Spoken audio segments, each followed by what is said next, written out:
오늘은 우리를 긍휼히 여기시는 하나님, 우리를 불쌍히 여기시는 아버지 하나님에 대해서 한번 생각해 보도록 하겠습니다.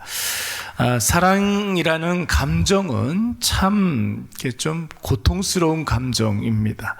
누군가를 여러분 우리가 사랑하면 제일 먼저 나타나는 현상이 마음에 이상한 통증을 느끼게 됩니다. 여러분 자녀를 한번 생각을 해보십시오. 시집 장가간 자녀들, 또 미혼 자녀들도 마찬가지겠지만 멀쩡히 잘 살고 있습니다. 특별한 문제가 별로 없습니다. 그런데 이상하게 자녀를 이렇게 생각을 하면 이상하게 마음에 좀 짠하고 좀 안타까운 마음이 들지 않습니까? 젊었을 때 여러분들 연애할 때 한번 생각을 해보세요. 뭔가를 이렇게 좀 더 해주고 싶은데 부족해서, 내가 연약해서 뭔가를 더 해줄 수 없을 때 사랑하는 사람을 생각하면 좀 마음에 이렇게 안타까운 마음이 듭니다. 더군다나 그 사랑의 대상이 뭔가 좀 공공한 상황에 처해 있으면, 뭔가 큰 어려움을 당하고 있거나 혹은 뜻하지 않은 고난을 당하고 있으면 여러분 그때 그를 바라보는 마음은 좀 너무 안타깝고 이로 헤아릴 수가 없죠. 여러분 하나님은 사랑이라고 말씀하시지 않습니까? 더군다나 하나님의 사랑의 대상은 저와 여러분, 우리 인간입니다. 하나님께서 인간을 만드실 때 사랑의 대상으로 우리를 만들어 주셨습니다. 그런데 하나님은 사랑이래. 하나님 사서 고생하시는 거죠. 어떻게 보면 여러분 인간이 얼마나 부족하고 연약합니까? 이 세상에서 얼마나 인간이 시달리며 살아가고 있습니까? 심지어 사랑이신 그 하나님을 떠나 살고 있습니다. 그래서 사랑이신 하나님께서는 사랑의 대상이신 인간을 볼 때마다 마음에 큰 아픔과 안타까움을 느끼고 늘 고통 가운데 하나님 신음하고 계시는 거예요. 오늘 본문 16절 말씀을 보시면 하나님 마음이 여러분 근심하고 있다고 그랬어요. 하나님이 근심하고 있다. 여러분 여기에서 말하는 근심하다라는 말은 굉장히 큰 고통을 느끼고 있다, 이런 뜻이 있습니다. 여러분 왜 하나님이 마음에 고통을 느끼고 근심이 가득했겠습니까? 선행되는 앞절을 말씀을 보시면 이스라엘의 공고로 말미암아 하나님의 마음이 아프다, 지금 이렇게 이야기하고 있어요. 이스라엘이 공고하니까 하나님의 마음에 근심이 가득했던 것입니다. 사랑하는 대상이 힘들고 고통스러워하니까 하나님은 그 이상으로 마음이 이루 헤아릴 수 없는 아픔과 고통을, 통증을 느끼고 있었던 것입니다. 사실 하나님의 마음은 처음부터 이렇게 아프셨던 것이 아니었어요. 사실 이스라엘이 부르짖었을 때 첫 번째 하나님의 마음은 여러분 기억하십니까? 분노였어요. 우리가 이미 살펴봤지만 아비멜렉이 죽은 이후에 이스라엘 백성들은 인근의 이방 나라들이 섬기는 온갖 우상을 가져다가 섬겼습니다. 하나님 버리고. 이스라엘 백성들이 이방 나라의 우상을 좋다고 해서 그 우상 숭배에 빠졌었던 거예요. 하나님께서 이러한 이스라엘 백성들을 책망하기 위해서 어떻게 하셨습니까? 블레셋과 암몬 족속을 사용하셔서 이스라엘은 무려 18년 동안 큰 고통을 겪게 하셨습니다. 우상 숭배의 결과는 고통이다, 이것을 가르쳐 주시기 위함이었죠.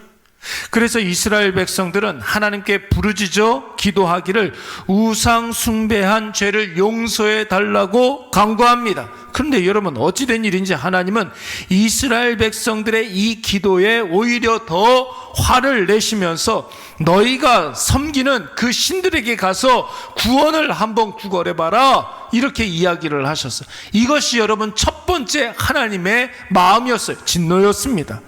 왜 하나님께서 이스라엘의 회개에 대해서 오히려 더 크게 진노하신 것일까요? 이스라엘 백성들의 회개가 진실한 회개가 아니었기 때문에 그런 거예요. 여러분 지금의 이 순간만, 이 고통스러운 순간만 모면하려고 했기 때문에, 가짜 회개를 했기 때문에 하나님께서 진노하신 것입니다. 그런데 이스라엘 백성들이 오늘 15절 말씀을 보시면 다시 한번 회개하며 하나님 앞에 나아가지 않습니까? 구원을 지금 간구하고 있습니다. 그리고 진실한 마음으로 자신들이 섬기던 우상들을 제하여 버리고 여호와 앞에 진실한 마음으로 회개하기를 시작합니다. 이 두 번째 회개로 인해서 하나님이 드디어 이스라엘 백성들을 긍휼히 여기기 시작했고, 이스라엘의 백성들, 그들이 당하고 있는 공고와 힘듦과 어려움으로 말미암아 하나님의 마음이 지금 움직이기 시작하셨던 것입니다. 사랑하는 여러분, 늘 말씀드리지만 하나님이 인간을 대할 때 기본적으로 늘 우리를 불쌍히 여기는 마음으로 우리를 대하십니다. 여러분, 이것을 잊으면 안 되는 거예요. 하나님은 사랑이시기 때문에 그 사랑하는 마음으로, 그 사랑하는 눈으로 우리를 바라보시면서 항상 우리에 대해서 불쌍히 여기는 마음을 갖고 계신다고요. 안타까워하는 마음으로 우리를 대하시는 것입니다. 우리가 기도하면서 자녀를 떠올리면, 여러분, 자녀에게 특별한 문제가 없다 할지라도 자녀에 대해서 짠한 마음이 느껴지는 것처럼 부모의 이 안타까워하는 마음은, 여러분 인간은 하나님의 형상대로 지음을 받았잖아요. 이 안타까워하는 마음은 하나님으로부터 비롯된 거예요. 그게 하나님을 닮은 것입니다. 하나님께서 우리를 대하실 때 먼저 불쌍히 여기는 마음, 안타까워하는 마음, 뭔가 짠한 마음으로 우리를 대하시는 것입니다. 그래서 여러분, 오늘 우리가 이 아침에 하나님 앞에 기도하면서 이 하루를 시작하는 거예요. 물론 우리 죄 있습니다. 다 있습니다. 우리 다 부족해요. 마음으로 죄를 짓고 말과 표정과 행동으로 죄를 짓습니다. 그럼에도 불구하고 참으로 연치불구하지만 우리가 하나님 앞에 나와 은혜를 구하고 구원을 구하는 이유가 무엇입니까? 우리가 너무나 잘 알고 있기 때문에 그래요. 하나님은 사랑이시라는 사실을, 하나님은 우리를 불쌍히 여기시는 분이라는 사실을 너무나 잘 알고 있기 때문에 그런 것이죠. 하나님이 이것은 약속하셨어요. 우리가 하나님 앞에 진실한 마음으로 나아가면 하나님께서 우리의 모든 문제를 풀어주신다는 약속도 있고 확신도 있기 때문에 오늘 우리가 죄 많고 말 안 듣고 자기 멋대로 천방직축이지만 그럼에도 불구하고 하나님 앞에 나온 것입니다. 오늘 이것을 여러분 꼭 기억하시기 바랍니다. 하나님 어떤 분이십니까? 여러분 시편 145편 8절 9절 말씀을 보시면 이런 말씀이 있습니다. 여호와는 은혜로우시며 여호와는 긍휼이 많으시며 노하기를 더디하시며 인자하심이 크시도다. 우리 아빠라는 거예요.